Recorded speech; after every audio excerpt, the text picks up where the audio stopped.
Hallelujah.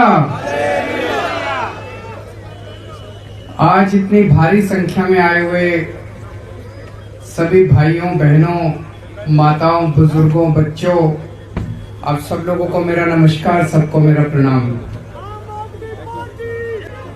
सबसे पहले मैं आर्क बिशप साहब को नमस्कार करना चाहता हूं। उन्होंने इतने खूबसूरत तरीके से, इतने खूबसूरत शब्दों में जिस तरह से हमें हालेलुया का कैसे शुरू हुआ ये शब्द, इसका मतलब क्या है समझाया, प्रभु यीशु मसीह के जन्म के बारे में सारी बातें समझाई।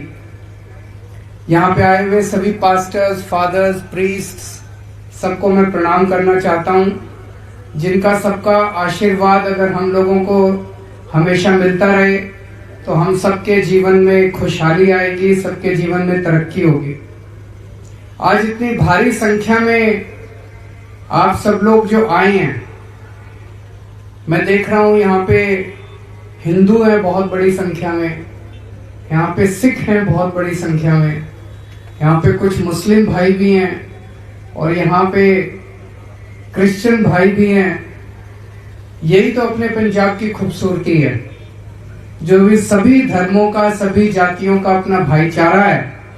और पंजाब के 3 करोड़ पंजाबी धर्म और जाति से ऊपर उठ के एक मुट्ठी की तरह एक साथ मिलके पंजाब में रहते हैं।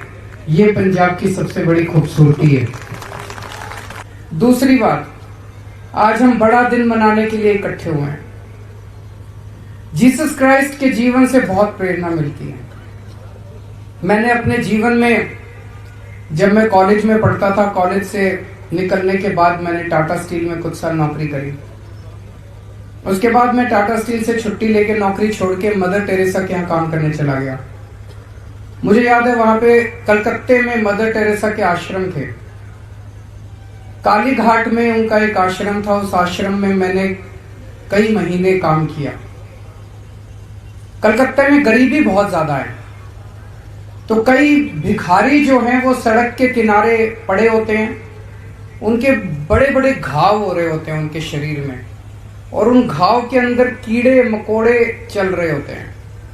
ऐसे लोगों को हम उठा के लाते थे, उनकी सेवा करते थे, उनको नहलाते थे, उनके दवा दारू करते थे, उनको खाना बनाते थे, उनके लिए खाना खिलाते थे। ये कई महीने तक मैंने उनके साथ सेवा की। उस वक्त ये पता चला कि गरीबों की सेवा करने से अंदर कितना आनंद मिलता है। जीसस क्राइस्ट के पूरे जीवन से यही सीखने को मिलता है। पूरा जीवन उन्होंने गरीब से गरीब लोगों की सेवा की है, निस्वार्थ भाव से। लोगों ने उनको खूब गालियां दी, लोगों ने उनको खूब गलत बातें कही, उन्होंने सबको माफ कर दिया। सोचो उनका अंतिम समय, उस दृश्य की परिकल्पना करो।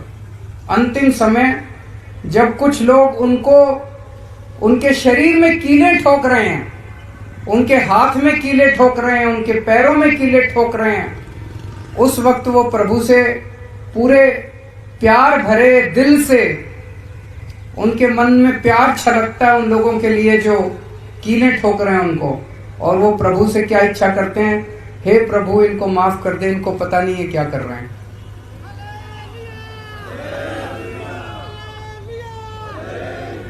आज दिल्ली में हम अपनी सरकार में, आम आदमी पार्टी की सरकार में, हम जीसस क्राइस्ट द्वारा बताए हुए रास्ते पे, सभी गुरु साहब जी के बताए हुए रास्ते पे, सभी धर्मों के बताए हुए रास्ते पे, सभी धर्म क्या कहते हैं? सभी धर्म यही तो कहते हैं, गरीबों की सेवा करो, निस्वार्थ सा भाव से सबकी सेवा करो। वही हम दिल्ली में करने की कोशिश कर रहे हैं। गरीब बच्चों के लिए स्कूल बनवाते हैं। सरकारी स्कूलों में कौन पढ़ता है? सरकारी स्कूलों में अमीरों के बच्चे तो नहीं पढ़ते, गरीबों के बच्चे पढ़ते हैं। जिसके पास पैसे होते हैं वो तो प्राइवेट स्कूल में भेजता है, जिसके पास पैसे नहीं होते वो सरकारी स्कूल में भेजता है। सरकारी स्कूलों में पढ़ाई नहीं होती, सरकारी स्कूलों का हाल बुरा है। हमने सरकार बनने के बाद तय किया, कसम खाई कि सबसे पहले ये सरकारी स्कूल ठीक करेंगे। हम अपनी सरकार धर्म के हिसाब से चला रहे हैं। कोई एक धर्म नहीं, सभी धर्मों के हिसाब से। सभी धर्म कहते हैं गरीबों की सेवा करो, आम आदमी की सेवा करो, निस्वार्थ भाव से सेवा करो। हम वही कर रहे हैं। हम बेईमानी नहीं करते, ईमानदारी से सरकार चला रहे हैं। मैं पूरा यकीन है आज इन सभी महानुभावों के आशीर्वाद से और आज इस बड़े दिन के उपलक्ष्य में मैं उम्मीद करता हूं कि पंजाब में भी बदलाव आएगा और पंजाब में भी अच्छे दिन आएंगे, पंजाब का भी विकास होगा और पंजाब में भी अच्छी सरकार चलेगी। आप सब लोगों का बहुत बहुत शुक्रिया।